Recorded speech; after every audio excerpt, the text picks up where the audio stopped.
Në Libinë e Gaddafit, librat e tij kanë qenë të ndaluara, duke ditur se ky shpjegon dhe qartëson rrugën e selefus salih. Pra ka qenë shtetin e Libis me gjetë librën e Shekh Rabiut, pra problem që do ta shohësh më diellin, pra nga regjimi i Gaddafit. Asnjëherë nuk e mbrojti, as nuk e lavdroi.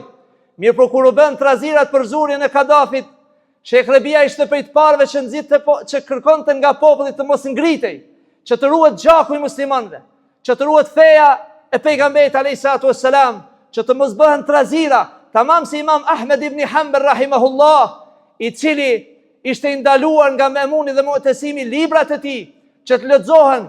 Ai ishte rrafur nga Mu'tesimi, mirë po kur kërkuan të merrxu pushtetin atë botë, Imam Ahmed tha, Allah fi dima, keni frikën Allahut në gjakderët muslimanëve. Kjo është rruga e dietarëve të sunetit.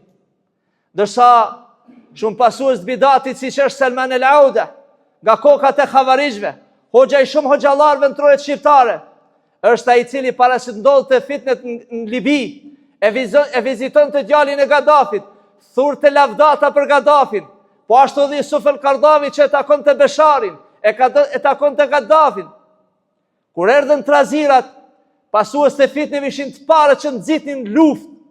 Pra kjo tregon se ka dietar që ndjekin rrugën e pejgamberit alayhisalatu wassalam dhe janë të mëshirshëm për këtë ummet, dhe ka pasues të fitneve që nuk ecin këtë rrugë dhe sigurisht se